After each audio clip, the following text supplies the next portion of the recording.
I started I started my life as a manual tester. Then I got migrated into Linux, then into cloud, and now I'm working as DevOps engineer. So so this is about my profile. So when coming to the today's course curriculum, we will be learning Linux, AWS, and DevOps. So we will be first learning Linux. That means the Linux administration part. Then we will go ahead and learn AWS. AWS as in Amazon Web Services. Amazon Web Services is the cloud service provider. Then we will be going ahead and learning the DevOps tool so that we can understand the release mechanism of a software better. So this is how we will be doing, and you may have heard about many things and many things about DevOps, because DevOps is currently the the tool which the not a tool, the process which people are following, and the skill people are learning. So when we are talking about DevOps, you have to learn Linux, AWS, and DevOps. Even if you are learning Linux, you will not get a job. Even if you are learning AWS, you will not get a job. Even if you are learning DevOps alone, you will not get job. You need Linux, AWS, and DevOps. Three. So, so why do we need all these things, first of all? So why do we need all these things? Let us have a look at why we need all these things. So coming to the Linux. Linux is an operating system, correct? Correct. Please keep talking to me, all right? So any one of you should respond in the class. I have to tell you this because I'm not seeing your faces and you're not seeing my face. So what happens here is I don't understand, or I will not be able to understand if you're listening or not, if you're not responding. So so the communication should be two. Okay? Any one person can respond. Because I can understand that you were there, right? So Okay. Linux is an operating system. Okay, fine. So which operating system? Server operating system. Server operating system is the operating system that works on server. So on this server, we will be building softwares. Simple. If we are talking in layman's terms, correct? Yes. So now this Linux servers, where will they sit? They will either sit in a data center or they will be sitting in a cloud infrastructure. So when talking about the cloud infrastructure, there are so many cloud service providers like AWS, Amazon Web Services. Then there is Azure, Microsoft, GCP, Google Cloud Platform.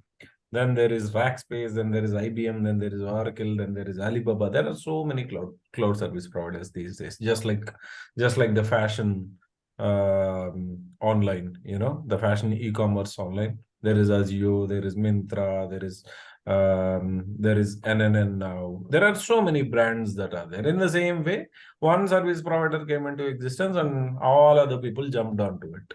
So AWS is the leading cloud service provider, if you ask me, because AWS is all over the world right now, and Azure is rapidly catching up to AWS. It's not like oh, AWS is good, Azure is not good, not like that. But AWS is the leading market shareholder, if you ask me. So and when you are learning cloud, if you learn AWS, you can easily learn Azure or GCP, because it's like driving a car. When you're driving a car, there will be an accelerator, there will be a brake, there will be a clutch, and then there will be a gear.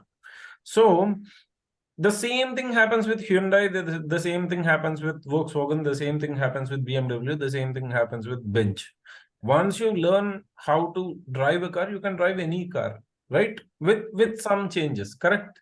Yes. So for example, if there is an auto transmission, you need not change the gears. The car itself will change the gears. For example, if it is an electric car, no gear, so you can just drive. For example, if there is a bike like Activa, if you learn Activa, you can drive Access, correct? Correct. In the same way, if you learn AWS, you can also deal with Azure because there is only name changes. The skeleton remains the same. The job pattern remains the same. The options remain the same. Everything remains the same. For example, if you are calling the networking concept as VPC here, you will be calling it by different name. For example, if you are calling a server as instance in AWS, Azure, they may call virtual machine or VM. So like that, there will be different namespace differences, name differences, but there won't be any differences in the services that are there. Then all the servers will be sitting inside AWS. Understood? Whatever servers you have. For example, I have a project requirement. For example, if I have a project requirement, that project requires around 10,000 servers. Let us think. Okay. Or a lakh servers. So all these servers should have an infrastructure to run, correct? Yes. Infrastructure to run. For example, I'm using a Windows operating system, correct? This is a client operating system. Where is it running? It is running on my Dell laptop, correct? Correct. So you also need some infrastructure to run these 1 lakh servers, right? So these infrastructures will be provided. This infrastructure will be provided by a data center. Provided by a Data center. So how will the data center look? Usually the data center looks like this.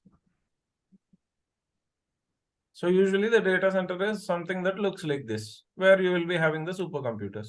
See, like this.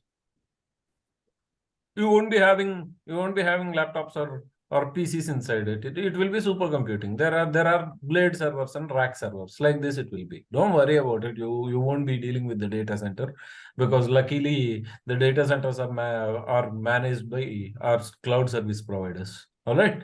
Okay. So there will be blade servers and rack servers inside this. It will be like this. For example, if you want to connect, this man is sitting here and standing there and getting connected to a server. Connecting like this is called bare metal connection. From here, he will drag a wire and put it into the serial port of any of the servers, and he will be working. This was the olden days, right? These are the old days. What is happening here now is, for example, you have project now, and you need 1 million or 1 lakh servers, right? 1 million, for example, let us take 100,000. Otherwise, right? Let us say 100,000 or a million. For example, tomorrow there came a project to, for example, if you are running your own data center, again it needs 100,000 servers. And then came another project called Project 3. Okay. That Project 3 is again having 100,000 server requirement. For example, I'm saying there are not these many servers. Huge projects will be having those many servers. So once the Project 3 came, Project 1 is gone. Now the infrastructure spend that happened on the 1 million servers, 1 lakh servers is going to be waste. Correct or not? 100,000. Correct. Now, if you cut it down, you have to send it. You have to sell it in refurbished market. You can't sell it as new one. Correct? Yes. Which is a huge maintenance cost.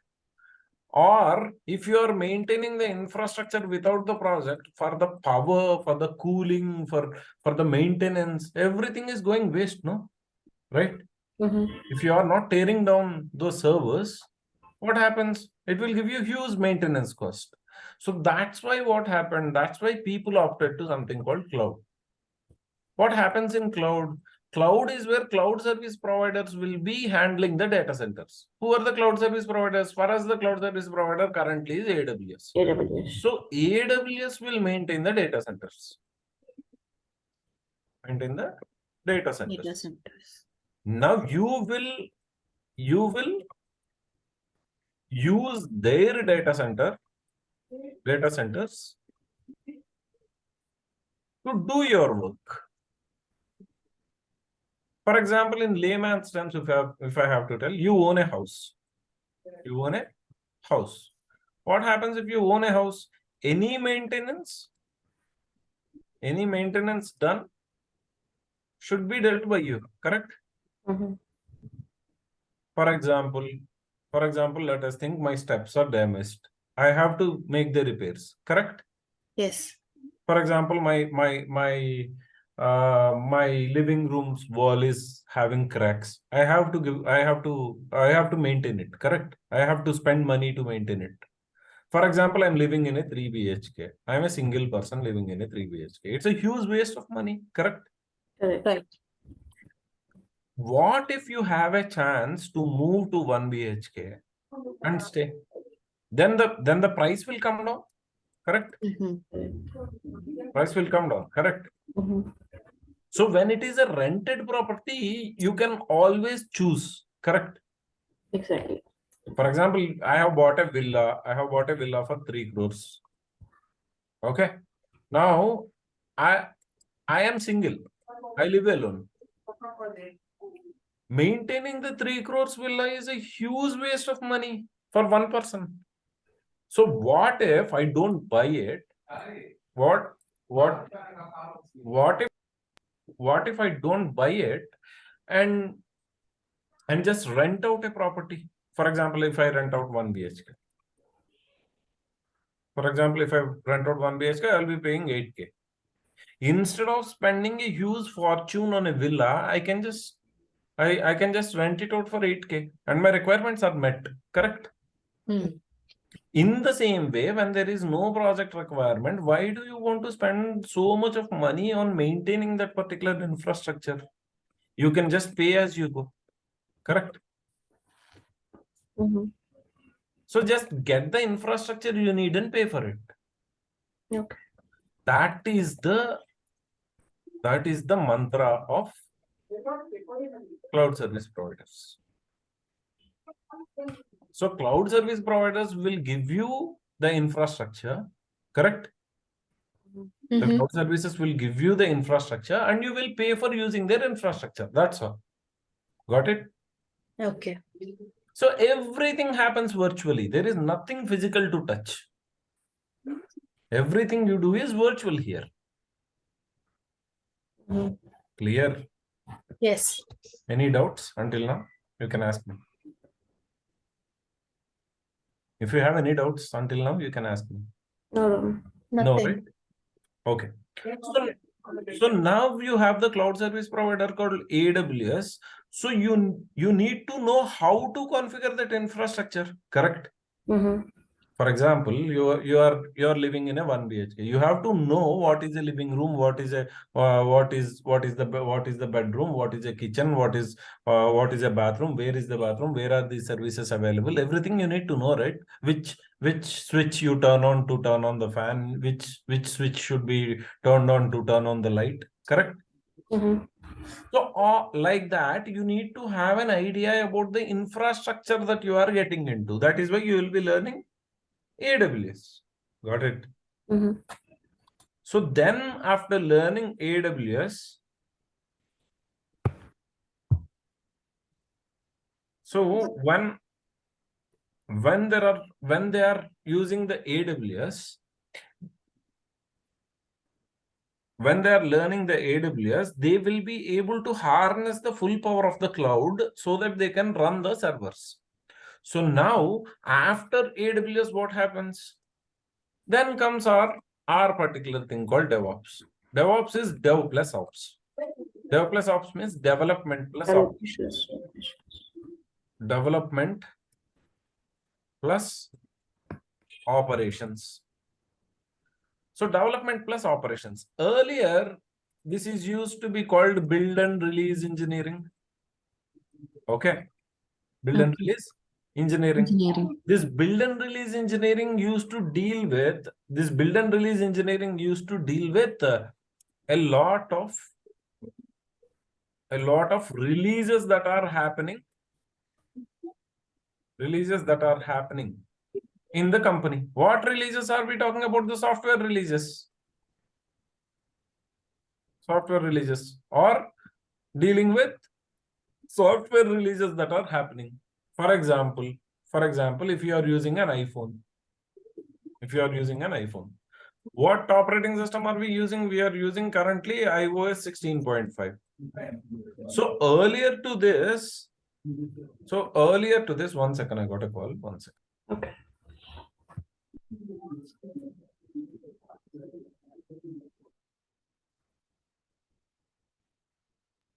So currently we are using iOS 16. Means there were 15 older versions, correct? Mm. There were 15 older versions. So it all started with iOS 1, correct? Yes. Then there is an upgrade. Upgrade means iOS 2. Upgrade means new features, bug rectification, correct? Correct. So then after that came iOS 3, iOS 4, iOS 6, iOS 7, like that. Now it is iOS 16.5. For example, if you are using iPhone, you will know this. Currently, the new version that is going to come is iOS 17. In iOS 17, if you are using iPhone, you will know this. There is something called AirDrop. Correct. So this AirDrop is now used for name sharing. Means your contact information can be shared if you touch two iPhones. Touch two iPhones together and your contact information will be given. For example, if you are touching the heads of two iPhones, what happens is your information will go to that iPhone. That information will come to your iPhone. Got it? For example, something like this. There's something that is happening. Let me show you. This is the new feature that got inside iOS 17. I'm using the beta version of it. For example, if you're doing something like this, for example, there is something called name drop. Awesome.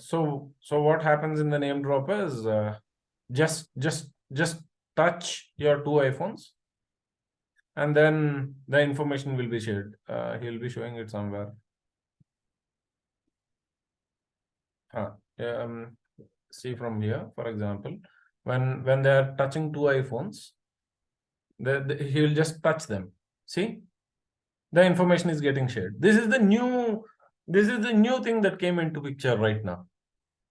So like that, there are so many features that are getting added to the softwares that are there in the current market. Any software you take, for example, earlier what used to happen in the banking sector? In the banking sector earlier, there was NEFT and RTGS, two types of transactions, correct? After few years came IMPS. Yes. Then after few years came UPI. Correct. So these are all the improvements or the features that are happening day by day. So what happens is there is always a scope for continuous upgradation. How will this continuous upgradation happen? This continuous upgradation happens, not this one. Let us take this one. So this continuous upgradation happens with planning, coding, building, testing, releasing, deploying, operating it, monitoring it, again planning. So what happens? First you will write a code. Then first you will plan the code. For example, these features are what I need. For example, I have to make a small feature phone. Let us think that feature phone software I need to make. Nokia, you remember Nokia, right? Nokia used to have an operating system called Symbian. So in the Symbian operating system, what you will be having? You will be having phone. You will be having FM radio, correct? Yes. You will be having FM radio. Then you will be having wallpaper settings, correct? Yes. And that's all. That's the first generation. After that, what happened? Phone, FM radio, then music player, then torch, correct? Then wallpaper, and edge. Edge is the internet, correct? So what happened? So every iteration you deal with. First of all, what was our first requirement? Our first requirement was to create phone, FM radio, and wallpaper. You will code for it. You will build it. By building it, you will make a software. After building it, once you have built it, you will test it. Correct? Is it working fine or not? You will be testing it. So for example, when you take the iOS 17, currently iOS 17 is in beta version. What is beta version? Beta version is a version which is given to everyone so that they can use it and report the bugs. For example, internally iOS will be tested. Correct? Hello? Understanding it? Yes. So internally iOS 17 is tested. Then there will be bug report. And the bugs are mitigated. Bugs are Mitigated. After bugs are mitigated, what happens? They will release a developer beta. Developer beta is given to the developers all over the world so that they can use it and tweak it. Tweaking is nothing but make changes to it. This makes it more stable. Understood? Yeah. Then there will be a regular beta, which is a version that is given to the users so that users can use and report the bugs. Once this is done, again the bugs are mitigated. Once the bugs are mitigated, a stable release is given to everyone. Understood? Okay. Then iOS 17 will be ready to get installed on phones. The same happens with Android. The same happens with Android. If you're using Android, currently Android is 11, correct? Earlier there was 10 versions of it. Every time 11 beta comes, then 11 comes into existence. The same thing happens in the software companies also. These are all softwares, right? Whatever we are talking right now, iOS 17 is a software, correct? Yes. Android 11 is a software. What is happening there? There is continuous integration and continuous deployment, continuous development, continuous delivery. Everything is continuous. That is why this is infinite loop. Okay. Got it? So first you plan, then you code for it, then you build it. Build makes an application. Once an application is made, you will be testing the application. Testing can involve in different types. For example, there is code quality testing, then there is unit testing, then there is manual testing, then there is automation testing, which is functional testing, then there is stress testing, then there is smoke testing, then there is load testing. There are different types of testings that will be involved in this stage. Here the testers will come into picture. Here the developers will come into picture. Here the business people will come into picture. Here the ops guys will come into picture in building. In release, ops guys will come to picture. In deployment ops, we people come into picture here. Operate is where people will be operating. Users will be operating. Monitor is where we will be monitoring the application continuously for the bugs. Again, planning goes to business. So this involves in so many teams talking to each other. Understood? Yes. So all these teams talking to each other and all these teams which are there will be dealing with each and every part of the development. For example, at the release, I got a problem. And I thought that problem is with the build. I'll talk to someone who made this build. And that build, the guy who made that particular build will be seeing whether the code is correct or not. Then he will be talking to the developers. Then the code is rectified again. Then it is built again. Then it is tested again. Then it is released again. Understood? In any stage you got a problem, you got a contact person to go and talk to. Okay. That is the reason why DevOps gives a foolproof mechanism to release the softwares. Understood? Got it. So now in this DevOps loop, you will be getting different tools. For example, in the code, there will be source code management tool, Git or GitHub. Then build Maven. For example, for the code quality testing, we will be using Sonar Cube. In the release, we will be having CI/CD Jenkins. Deployment will be there. Operations will be there. And in the operations and for the configurations, we will be using configuration management tool. And for running all this, you will be needing an infrastructure like AWS. And this all runs on servers, and those servers are Linux servers. So everything is necessary here. Not like you are learning this thing, not like you are learning that thing and going into the market. You have to learn Linux, AWS, and DevOps together. So this may be a big course. I can understand that, oh, these many things, but understand that you don't need everything and anything in everything you touch. Correct? For example, if you are touching Linux, you don't need everything in Linux. You need few parts of Linux which are very important, and few parts where you need to have an idea of. So that discretion is what I will be having, and we will be following a particular curriculum to cover everything. First, we will be learning Linux administration full we will be learning. Then shell scripting we will be learning Linux. Then we will be learning shell scripting, because shell scripting is what automates the process of Linux. For example, if you write a script to do particular thing, that if you run that particular script, you can run the complicated. For example, I have 10 commands I need to run. I can simply write one script and run them. Understood? So for that, you will be needing shell scripting. After shell scripting, we will be learning AWS. Okay. After AWS, we will be learning DevOps tools. DevOps tools, or several DevOps tools will be coming into picture. Let's not discuss each and every tool, because not really important, because you will get confused again. So now what happens in DevOps tools also, there will be few tools that will be coming into existence. So source code management. For source code management, we will be using a repository called GitHub or Bitbucket. We will be learning Bitbucket also. Bitbucket. And then the tool utilizer there is Git. Then there is configuration management. For configuration management, what is configuration management? Configuration management is nothing but Linux administration automated.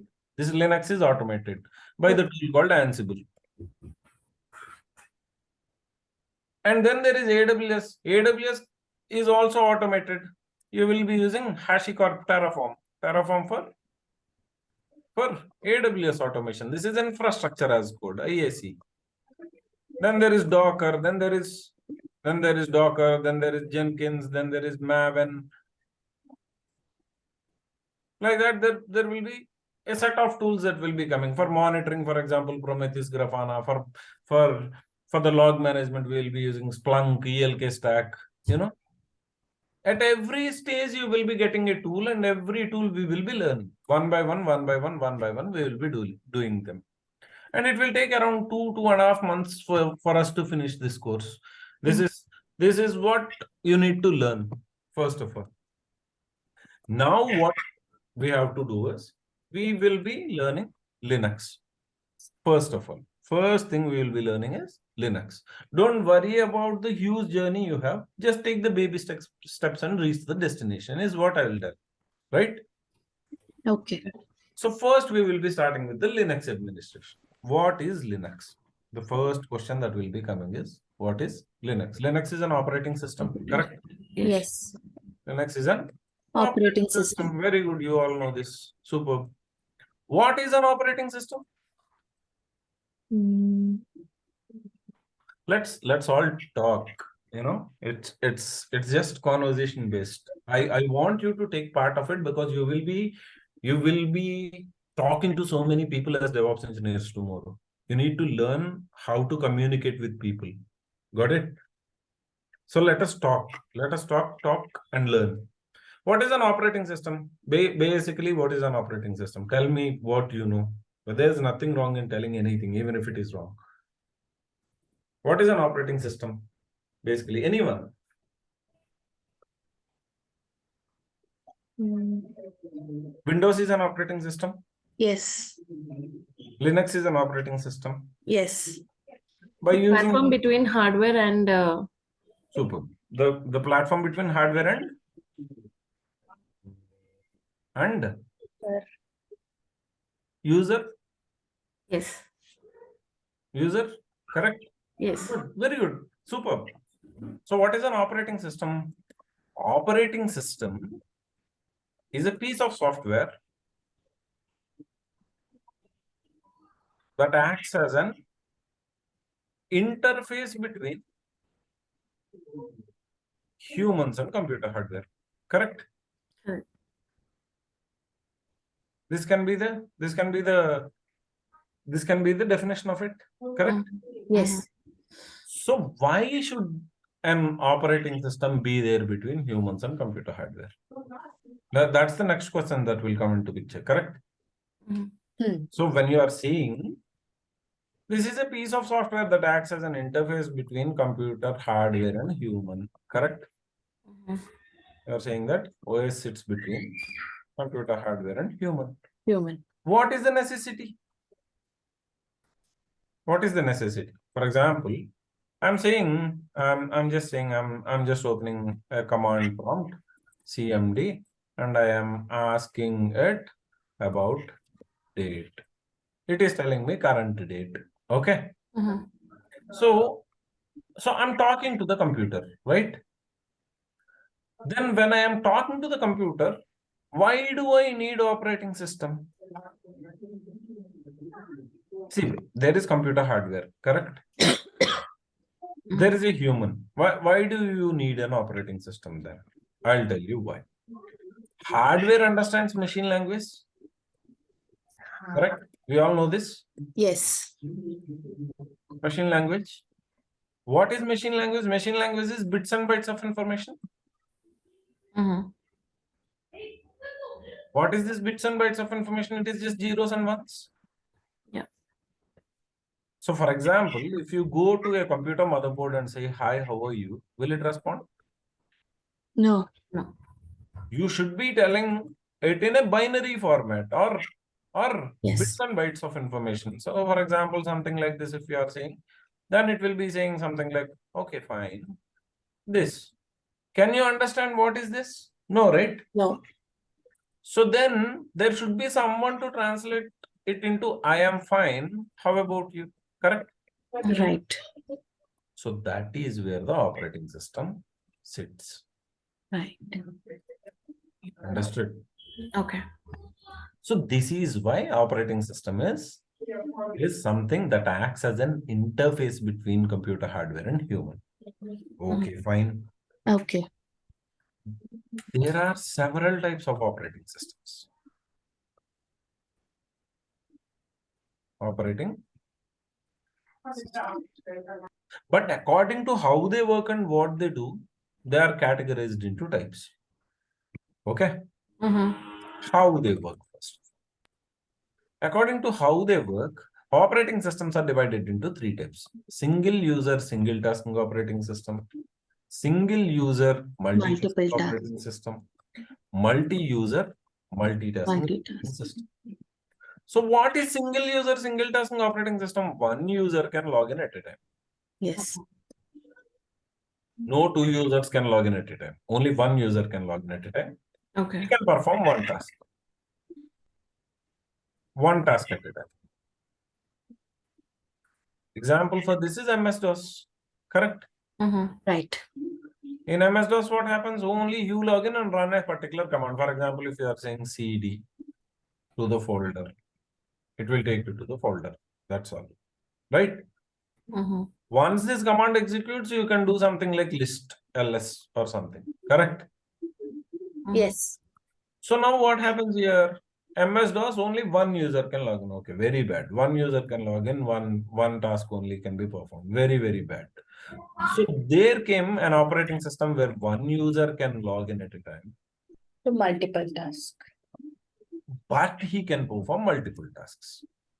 But he can perform Multiple tasks. multiple tasks. Good. Good. Very good. Multiple tasks. Superb. Example for this is Windows. Example for this is Windows. Windows. Now I am on Zoom. Now I am writing something here. Also, I'm browsing internet here. Everything is happening at the same time. Correct? Yes. So this is multitasking. And how many users logged in here? Only one user logged in. One user. So you may ask one thing. Windows server is there? No, sir. Windows server, multiple people can log in. This is the question usually people ask. But But there is an add-on called Active Directory in Windows Server, Yes. which will facilitate multiple user login. Understood? Without that, there also one user can log in and he can perform multiple tasks. Understood? Clear? Yes. The next one is multi-user multitasking operating system. You know the funda. Multi-users, multiple And- users can log in at a time. And perform multiple tasks. Simple. Log in at the same time. They can perform Multiple tasks. multiple tasks. Okay, very good. Very, very good. If this is very good, this is very, very good. Because example for this is Linux. Linux. Okay. Sarna is very good. Multiple users can log in. Multiple tasks they can perform. Very, very good. When you say one user can log in, he can perform multiple tasks. If it is good, this is very, very good. But how? For example, I have Swati, right? I have Ram in the class. There are two users who are logging in. Okay. So, is it really safe for both users to log in at the same time? For example, let us say there are two users, right? Is it really safe for the two users to log in at the same time into server, sir? Can't Swati go into Ram's space and delete something? Yeah. Can't Ram go into Swati's space? For example, Swati works really hard. Swati works really well in the company. Ram is a crooked person. Ram can go into Swati's space and delete her files. Chance is there, no? Yes. No, there is no chance. Why there is no chance? Because every user in Linux is confined to a boundary called home directory. Confined to a boundary called Home directory. directory. Home directory is the space where you will be working. You will be working if you are a regular user. If you are a regular user, not the super user. Hello? So yeah, Swati. So each and every user who will be logging into Linux will have a separate home directory. Correct. They Correct. will. It is not, the same for everyone. No, it is not same for everyone. You will be having a channel to log in. Maybe the operating system may be same, Okay. but you will be confined to a boundary. But because of the in security. Windows, it is like Active Directory is a single thing which multiple users can use. See, there is no connection between Active Directory and this one, first of all. Okay. Okay. First of all, Active Directory also, what happens in AD? AD is an environment that provides multi-login. Okay. Even there, the users are restricted. Understood? Simple, easily if I tell you, for example, a guest came to your house. Okay. You will be telling him to stay in a room, correct? Yes. Okay. For example, a friend of you came to your house. What will you say? You can use the bedroom and bathroom. Here is the kitchen. Here is where we eat. So at this time, or at the dinner time, you will say, hey, dinner is ready. You can come and eat. Correct. The very next thing they need to do is to finish the dinner. If you will have a chit chat, they will have a chit chat with you. Otherwise, they will go to their room and sleep. Allocated room. Yes. They will not be coming into our bedroom, or they will not be coming into where the safe is. Correct. Right. There is a restriction there. Yes. But if we are talking in the layman's terms, right? So why is there no full access to home? Because there is something called privacy. Privacy. Anything can happen anywhere, and we have the privacy, correct? So we have a certain boundaries. For example, if somebody comes, we can't really let them into the bedroom because that's the personal space, correct? Yes.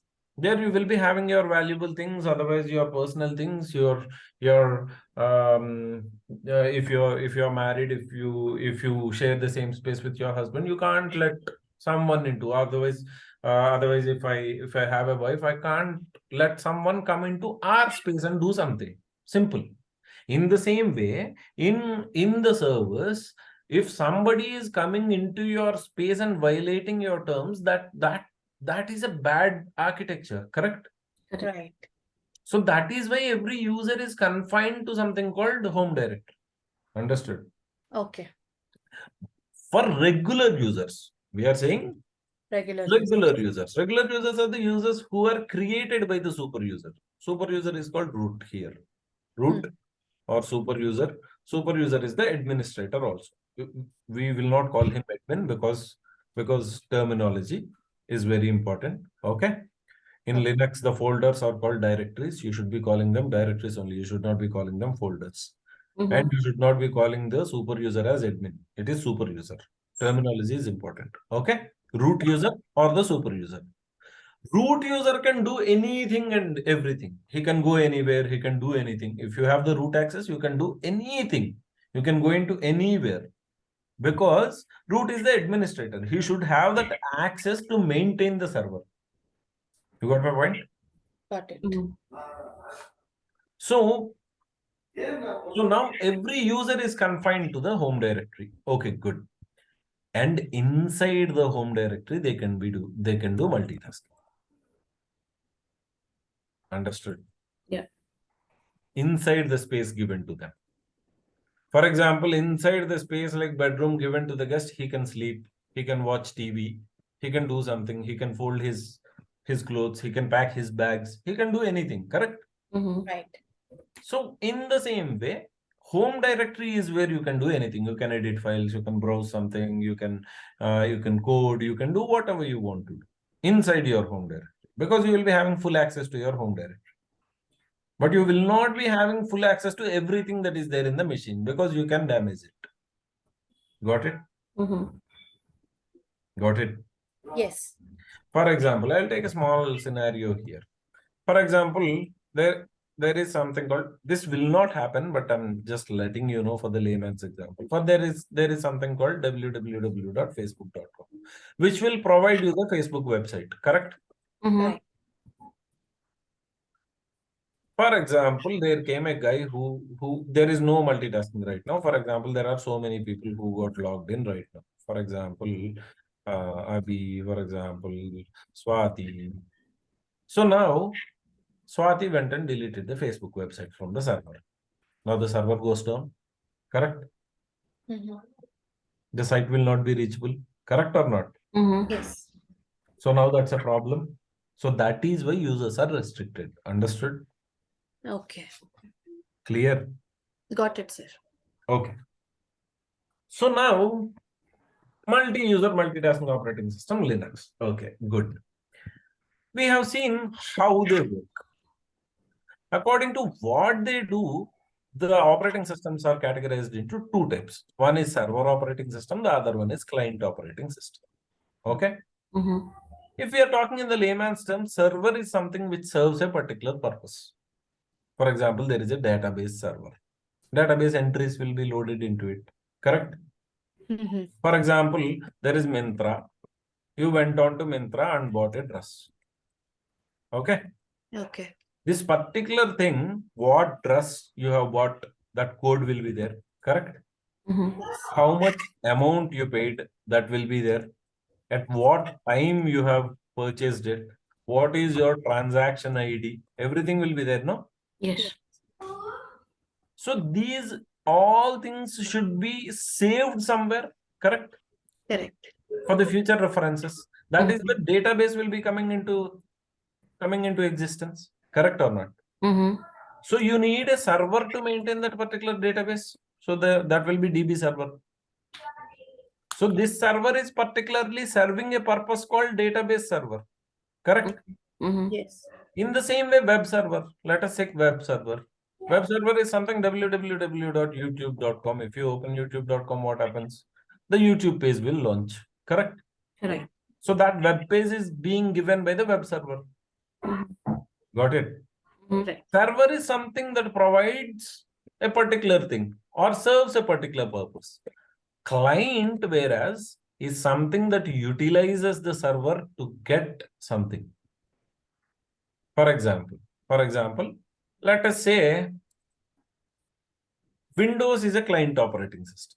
Whatever we are seeing right now, this Windows 11 is a client operating system. Now I will open Firefox and say www.facebook.com. Okay. Now the request will go to the web server of Facebook. Correct? Yes. Request will go to the Web server of Facebook. Facebook's web server. Then what will Facebook web server say? Okay. Then the web server says,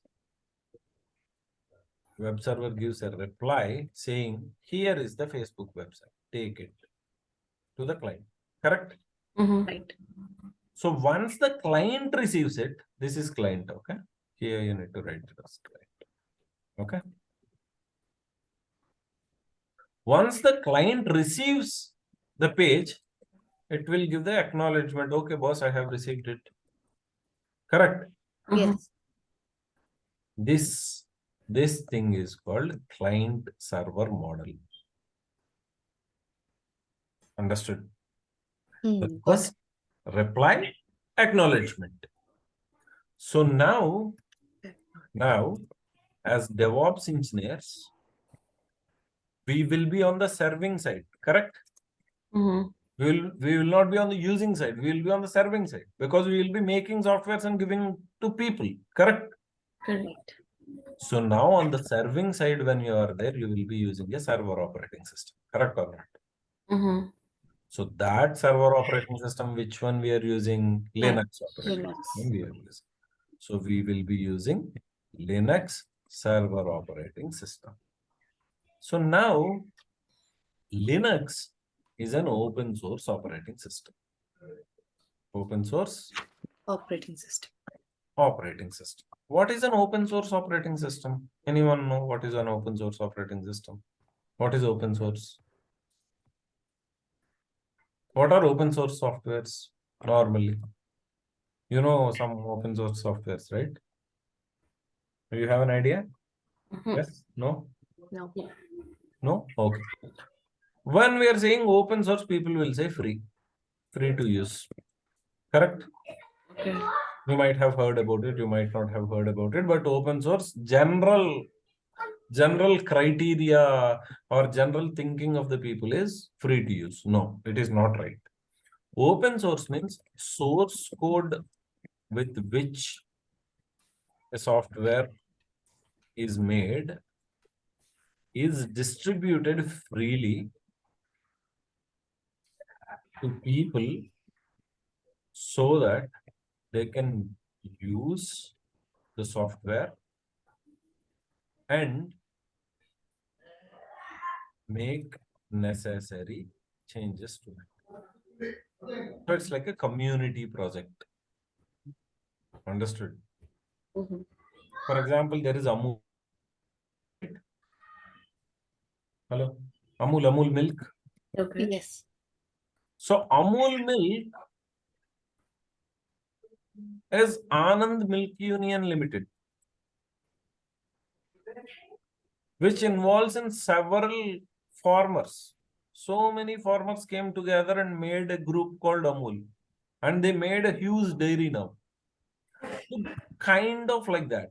For example, let us take something. Let us take a dairy like Milky Mist. That's company owned, correct? Milky Mist is company owned.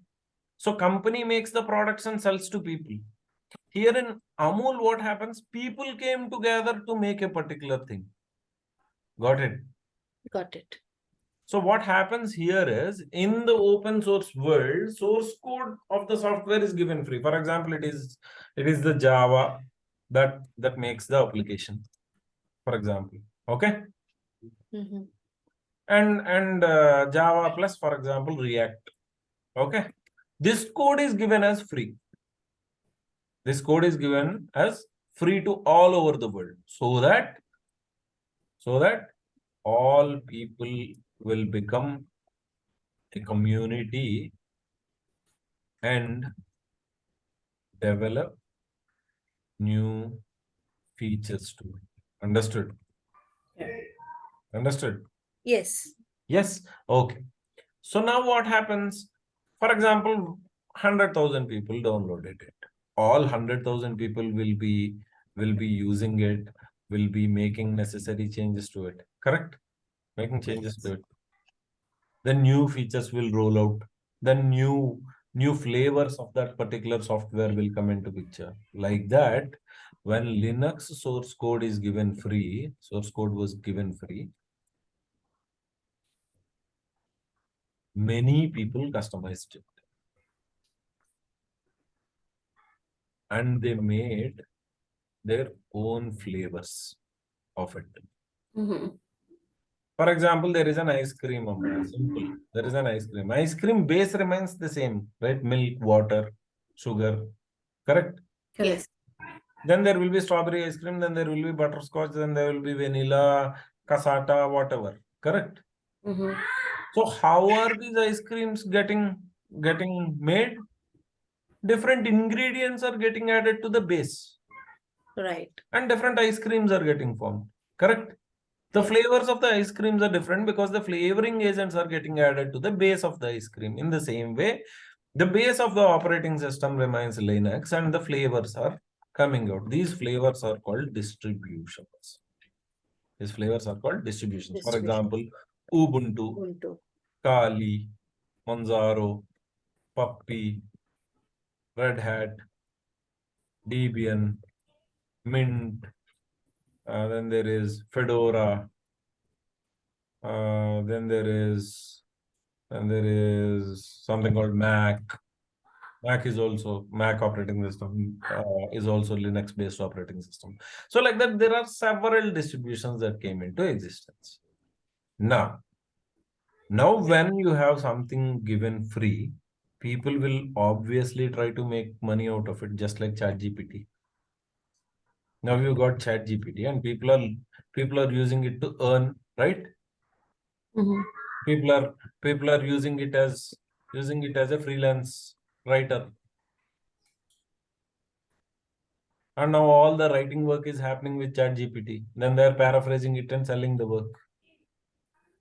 So there will be several ways. When something is given free, people will obviously make use of it. Even if a government gives you 10 rupees or 15 rupees rice per kg, that will go into the black market and become 30 rupees.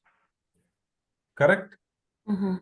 So in the same way, what happened was, when the source code is given free, companies dived in. They made their own distributions. Example for this is Red Hat and Debian. They have their own distributions. Let us consider Red Hat. Red Hat made customizations to the Linux source code and said, look, you can use our operating system for free. RHEL, which is Red Hat Enterprise Linux. Red Hat Enterprise Linux. So you can download this operating system for free, but there is a subscription, they said. And for the subscription, you need to pay 15,000 rupees per year, they said. So now what comes with subscriptions? Subscriptions gives you updates. Subscription gives you support. Understood? Hello? Yes, yes. So by using this subscription, people are cashing out money. Got it? So now the companies are also smart enough. They will hire admins to troubleshoot the problems rather than paying them 15,000 rupees per system. Correct? Mm-hmm. That's how Red Hat Linux administrators came into picture. So now you have to learn Red Hat Enterprise Linux, and we will be learning both 8 and 9. Okay, current version on the cloud is 9. You have to learn 8 and 9 because you have to learn some of the projects are still on 8. So first learn 9 and learn the difference between 8 and 9. So for now, from tomorrow, we will be learning Linux operating system. And what operating system? Red Hat Red Hat operating. Enterprise Linux operating Operating system system. version number 9 we will be learning. This is a server operating system. Understood? Okay. If you have any questions, you can ask me now. Mm, Nothing. Nothing? Nothing. Clear? Yes. If you have, even if you have a single question about the course, about the content, about Linux, about anything, any doubt, anything, you can ask me. No problem. It I is just wanted to know if these are recorded and can we get these, yes, you will get recordings? the recordings. Yes, We'll get the record. Is it on day-to-day basis or weekly it is basis? on day-to-day basis. Great. Every day you will be getting a video, and by the end of the week, that is on Friday, you will be getting assignments. Monday you will Okay. you should be coming back by after completing the assignments. Cool. Only if you complete the assignments, we will continue classes. Otherwise, unless and until you complete your assignments, we will not be moving ahead. So there will be few rules and regulations that are there No to issue. make you work on it. That is how I deal with my trainees, because people will come and say, "Sir, I will do it tomorrow." No, do it Actually, and this we'll is the move correct way. forward. Do it and we'll move forward. Because what Yeah. happens here is you have a lot to learn, first of all, Right. right? Right. If Right. you are not practicing and if you are accumulating class by class, after 2 months, you'll be saying, "Oh God, I won't be doing this." So don't. So every day, even if there is a small doubt, you can ask me. I will clarify that small doubt. I will try different ways to explain things. You don't have to worry about it, right? I Sure. have already trained around 100 to 200 people. So I also can explain in different ways. Even if you want me to explain it in Hindi, English, Telugu, Kannada, I can explain it. So so just go with the flow. Okay? Okay. So Okay. we have classes on Saturdays also. No Saturdays and Sundays. Take rest. Let me take rest. You also take rest. Thank you. Anything else? No, that's it. That's it. Today's teaching was actually very nice Thank you. and very clear actually. Thank you. Every day's class will be like this only, ma. So we will be dealing with every class the same way. Okay? Okay. Every day 1 hour class will be there for sure. Okay, sir. Okay? And And and few days forward, we may go half an hour more sometimes. Okay, no okay. worries. Okay? Okay, okay. Anything else? When will we get the recording?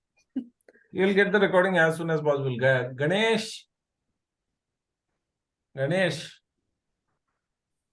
you there, man? Hello. So you have to ask Ganesh. Ganesh is not here, I guess. Okay. So Ganesh will upload the. See, once the class is over, he will be making a Google Drive and he will be putting across all these things. Okay. Got it. So even if he is not doing it, tell me. I'll make him do it. So no problem. Yeah. Anything else?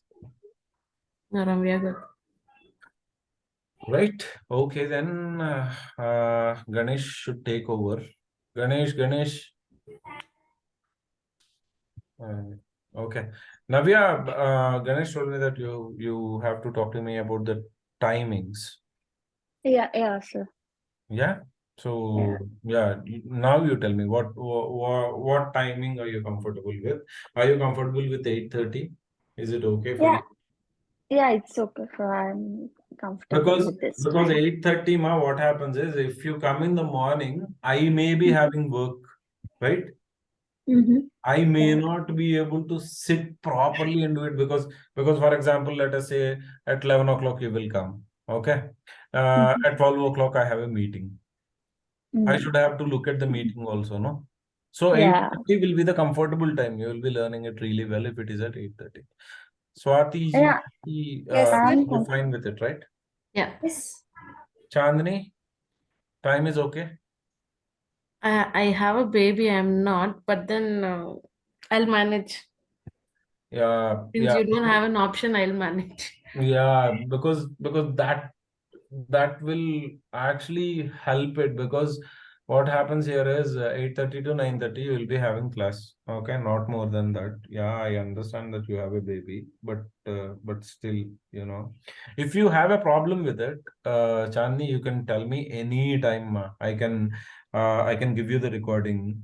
If you are not being able to attend the class, you can follow the recording. Even if you are not getting it by following the recording, I can put a session for you and explain it again. Okay. Cool. Okay. Okay. Thank you so much. That's what I can do. For example, on Saturday or Sunday, for example, if you are free, you know, if you have if you were not being able to join a session, if you want, I can explain it for you. No problem. Okay. Thank you so much. That's all right. Yeah. Yes. The remaining things you can talk to Ganesh. Ganesh, please take over. Yeah, sure. Yeah, thank you, man. Bye bye. Good day. Right. Thanks, Ram. Bye. Yeah, good night. Bye.